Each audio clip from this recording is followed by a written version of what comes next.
Hi guys, look what I found at Goodwill for $19.50. A Serger. Actually, it's a Husqvarna Viking HuskyLock 901. And you might ask, why so cheap? Well, I'll show you in a second.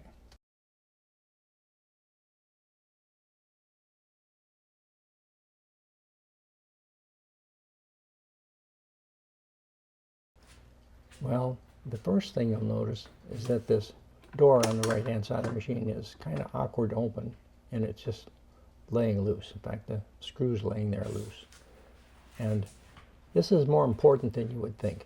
Unless this door is secured properly and tightly, the mechanism, the black metal piece you see on the right bottom, will not interface correctly with the interlock.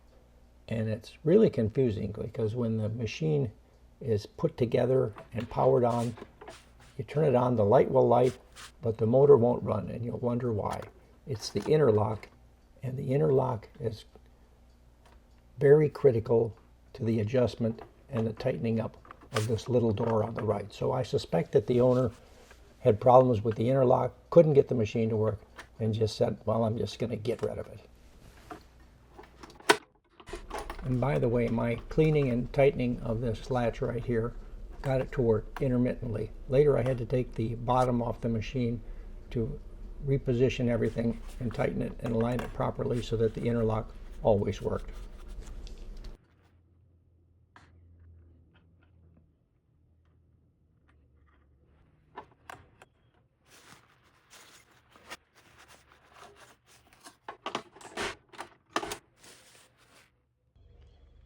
So I ordered this new controller from Amazon. Got it in a couple of days. Plugged it in.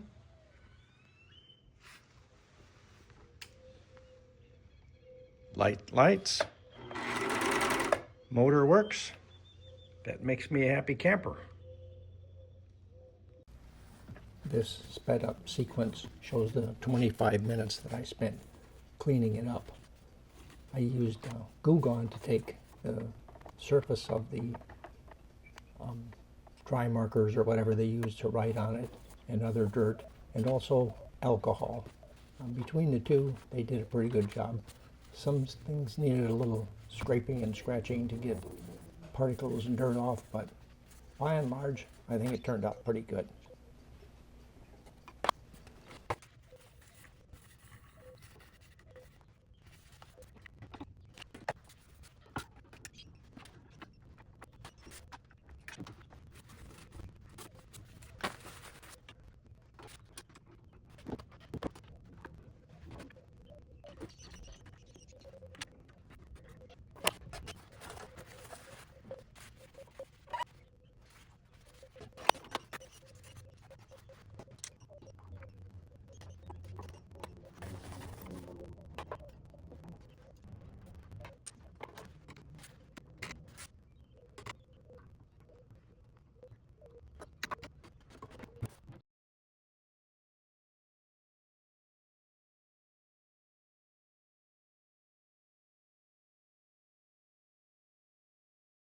I couldn't stand the yellow UV stains on the thread tension support arm, so I used wet sanding with various grits, but I ended up with 1200 grit.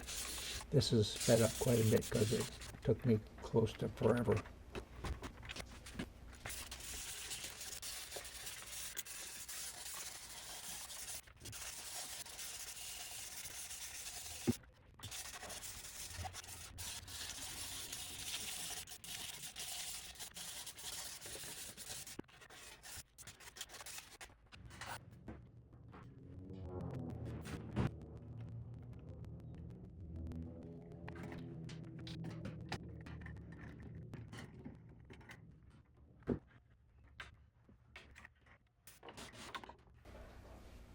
This will be my first test of the machine. Again, sped up so I don't bore you too much. I really learned how to thread it by following the owner's manual and taking my time and trying to figure out how this machine works and how to get it threaded.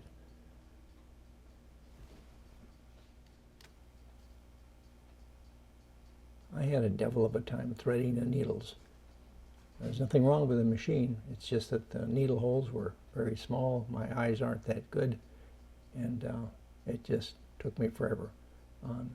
Later, when I do a demo on a second try, I threaded the needles first try without any real problem. These are my first attempts to actually do something with the Serger. I had a scrap shirt that I tore apart, and I was trying to adjust it so that the tensions were right on the left needle, the right needle, and the upper and lower looper. It's kind of a hard thing to learn. I'll leave links below to two websites, two YouTube channels that do a very good job of showing you how to adjust the tension. This is what the tension setting ended up with on my first try, which probably isn't right, but it worked for me. Here's a sort of a before the tension was adjusted as I was working on it, and here's one of the after ones where I got the tension more correctly. Looks good to me. One of the neat things about Sergers, or overlockers as they're called, is that you can run them with no material inside, and you create these chain of thread. It's kind of neat. Okay, first we're going to talk about how to thread this machine. And the instructions say to first raise the telescopic thread stand to the top and then thread it. Well, we're not going to do that just for purposes of illustration. It's easier if you can actually see it. So we're going to lower that down, and then we can get a better look. So first, these things are color-coded for your simplification, and just for purposes of illustration, we'll actually use the color threads that match the diagram for threading the machine, just so it's easier to understand the threading and the adjusting. So first we mount the spool. Now, this is the setup for the big cone-shaped surging spools, which interestingly enough at Walmart are the same price as one small roll of thread. And these wouldn't normally be on here for a simple spool like this, but I'll leave them on there just so I don't lose the piece, as I don't intend to keep this serger. Now on some machines that have automatic tensioning, it doesn't matter, but on all of the rest of them, they want you to load the thread into the machine in a particular order. In fact, they want the upper looper first, then the lower looper, then the right needle, then the left needle. So it goes from the inside out and from the inside out. So in this case, we'll take the blue thread, put it on the spool,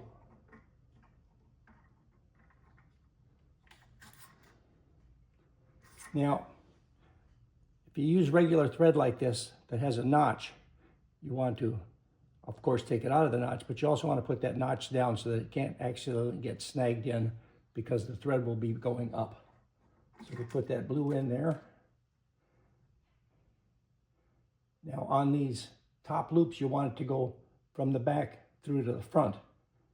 Now that's easy on the inside ones. You just go from the front like that, and it comes out the front.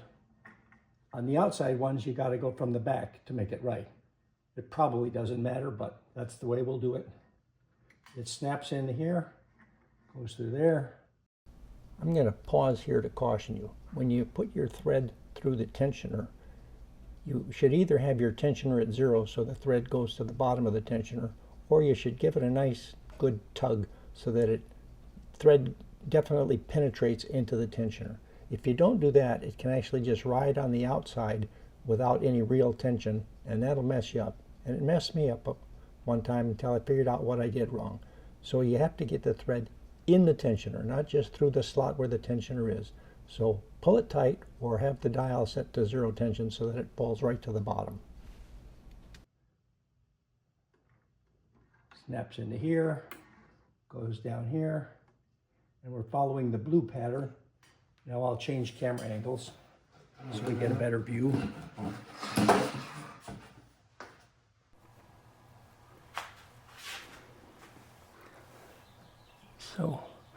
Following this path with the blue.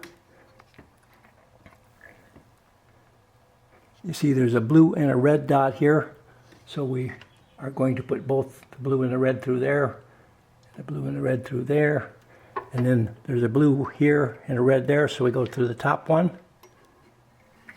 And now we have to worry about the looper part.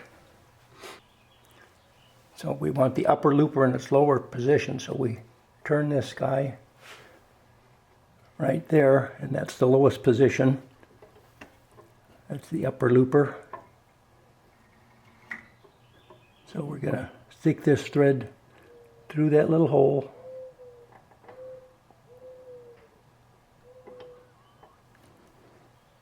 And then their good advice is to use a pair of tweezers to pull it through and out the back.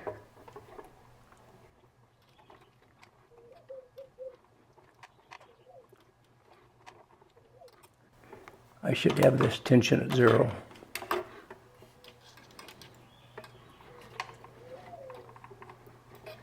So that it's easier to pull out. Now they say to have 4 inches out the back, but 4 inches is sort of the minimum. Now we're going to do almost the same thing with the lower looper, which is going to be red. Again, keep the side with the notch facing down so it don't get tangled. And to get this through the top one, in the easiest way, you go through the back side instead of the front side, and that makes it come out the front. Click in there, through the tensioner, click in there, down here at the loop. Now we follow the red pattern for these two, and again the red and blue dots here are the same.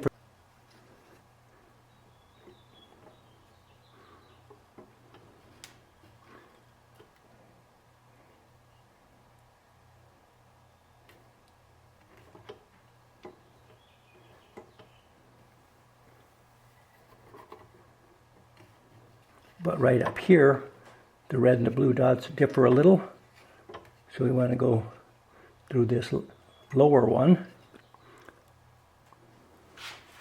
Now for the lower looper,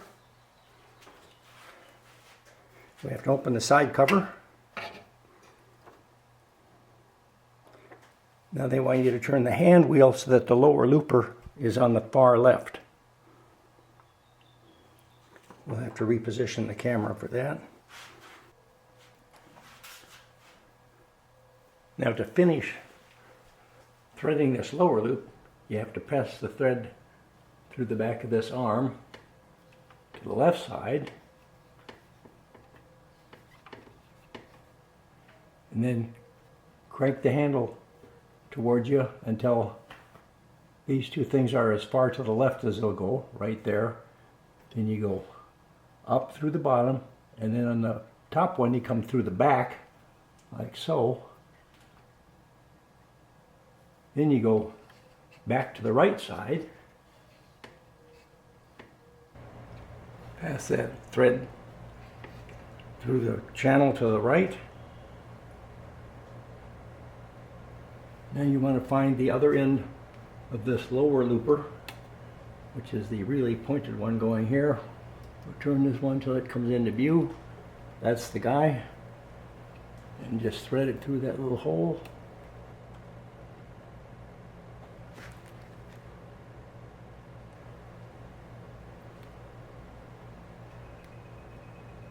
Like that.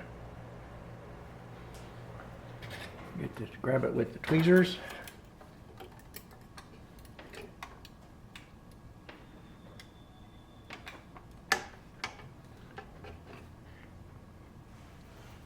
And again, pull out at least 4 inches. Now we've threaded the lower looper. Now we just need to thread the needles. So again, they still want us to thread these in order. So we're going to do the green next, which is the right hand needle. And I'll put the green on the spool.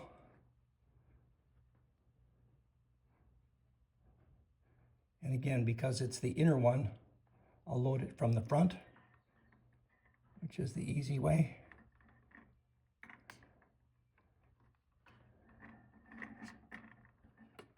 Snap through the tensioner, through the obvious arm, which also is spring-loaded.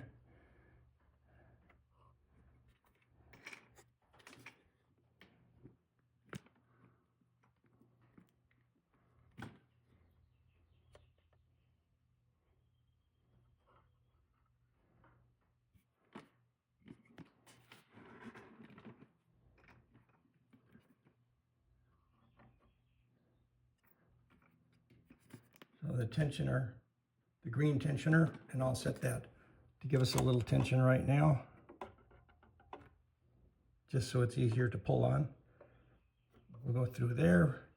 Now you notice the green bypasses this arm here. So we go through the bottom one here and the bottom one there.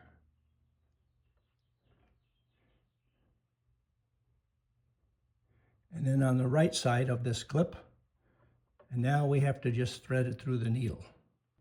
So now you pick one of these clips on the right. I'll just stick it through the hole on the biggest hole because it's easier to see.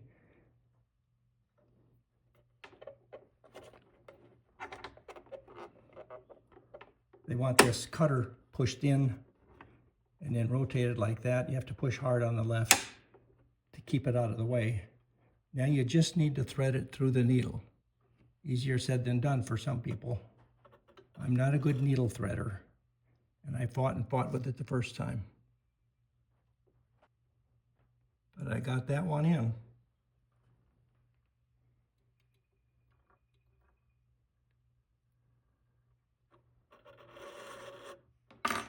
And again, they want it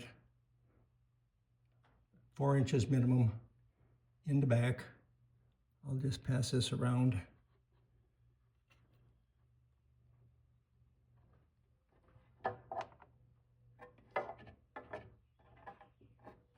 And they want all of these 4 threads once we get them. We have 3 now underneath, behind and underneath the foot. Finally, we'll thread the left needle. So again, I'll take my yellow thread this time and put it so that the captive slot is underneath so it don't get captured. The outside ones you do from the back.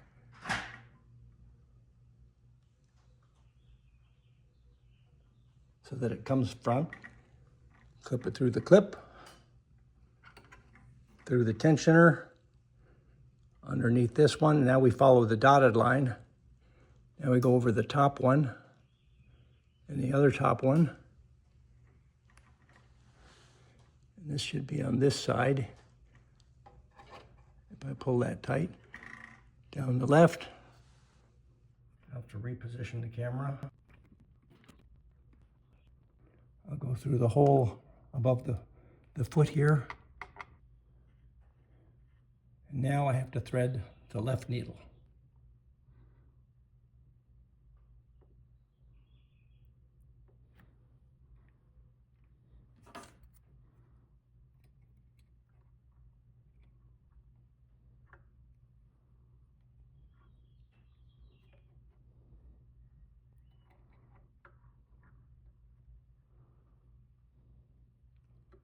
And again, we want that to go to the right side of the foot so that it goes under the foot more naturally.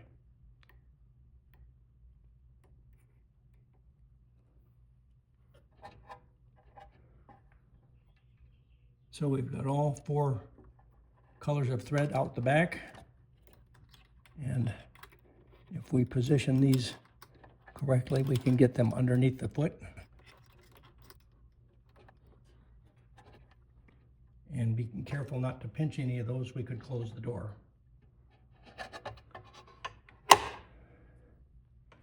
And now they warn you. I'm going to back this up. They warn you that if you leave the cutter in this position and run the machine, you will damage it. Now, frankly, I think I could have threaded that machine with the cutter in the down position, but that's just me. Now we can close the door, but before I close the door, I want to show you something. There's an interlock here. It's kind of hard to see, but when you close this door, this little lever goes through this slot, the bottom lever goes through this slot, and there's a little bitty switch in there. Right there. And that switch has to be closed for this machine to run. And I can't tell you how much difficulty that caused me. When I closed it all up, tried to run it, it wouldn't work. So if you have any trouble turning your machine on, it's probably the alignment of this tab and that emergency cutoff switch that's giving you trouble. So you have to snap it in.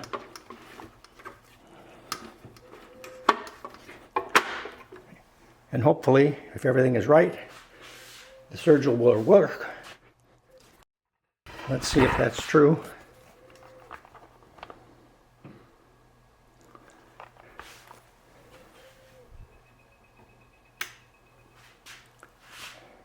And by the way, if that switch is not making contact, you can still turn on the light, but the Serger won't do anything. So I'll try the foot pedal.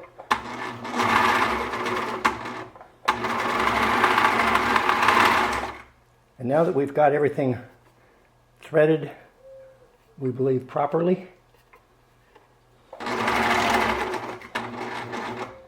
as you run it, it'll make a chain, even though you don't have material there. You don't have to have material in it to run the machine. Theoretically, we are ready to surge. Now, I'll set these tensioners to where the dark line starts, which in this case is number 4, 4, and 2, and that should be a good starting place. We'll see. The first time I attempted this, I had to turn this one down to 0, and I had a different setting, but we'll see how this works. Here's my previous attempts. So let's see if we can actually surge something. So here's an old shirt I was ripping apart. This is a cotton shirt, so we'll just fold it across like this, stick it underneath the foot. The foot is up right now. You push up to lower the foot, down to raise it, which seems backwards, but hey, I didn't design this machine. And let's give it a shot.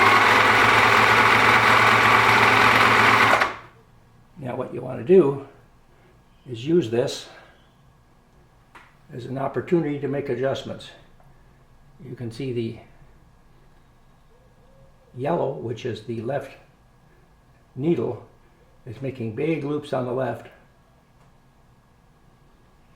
and then it's a single stitch down the middle, whereas the red is barely visible.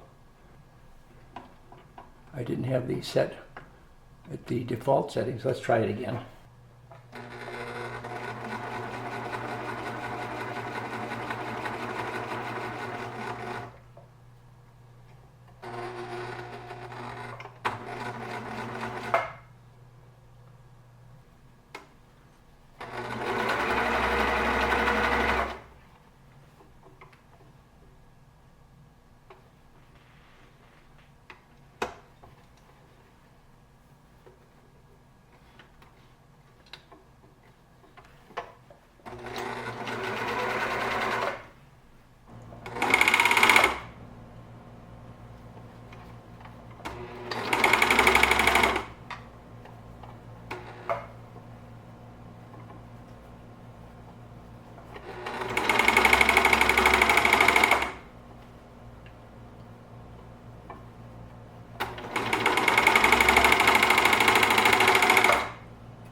Here I'm redoing the bottom hem on an old pair of jeans that I use for exercise.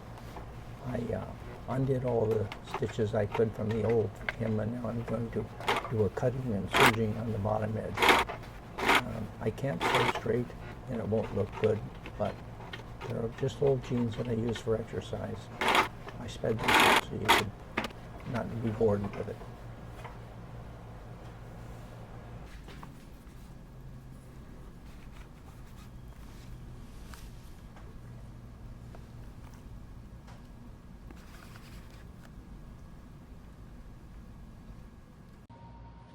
This is the pressure foot adjustment.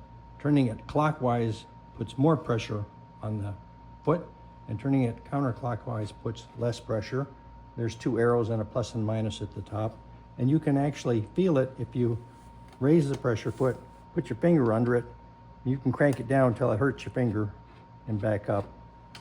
I never fiddled with it. Any setting just seemed to work fine for me. This is the differential feed adjustment, and it's set it in for neutral right now, and basically the back and the front feeds go at the same speed, and if you change it, you can make the back feed go at a slower or faster rate than the front feed, which can cause you or help you make left and right hand turns. But also it can help if you have gathering in either direction, depending on whether your fabric is very thin or your fabric is stretchy. And the owner's manual available online will give you some examples of that. But basically you can turn it down to a setting of minus 0.7 or up to a setting of plus 2. And again, for normal use, you put it at the end for neutral and leave it there, and you'll be a happy camper most of the time.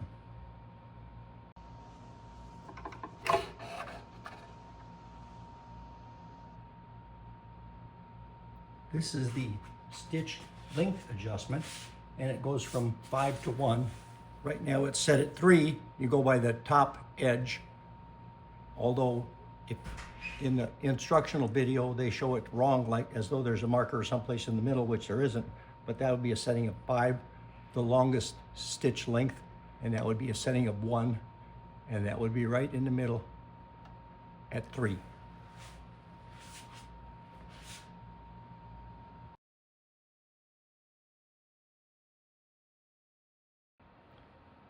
This is the stitch width adjustment, and right now it's turned all the way counterclockwise, and the setting is at 4.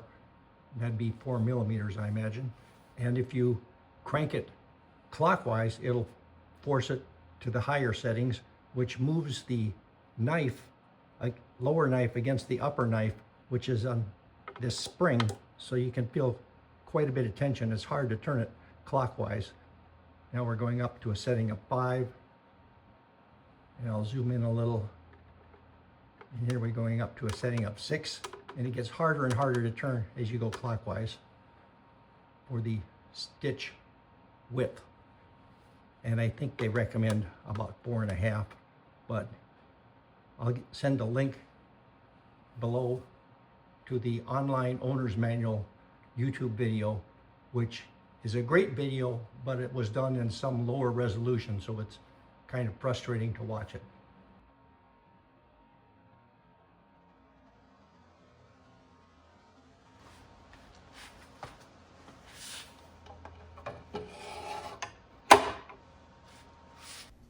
Well, that's it, guys. Thanks for watching, and I hope you enjoyed the video.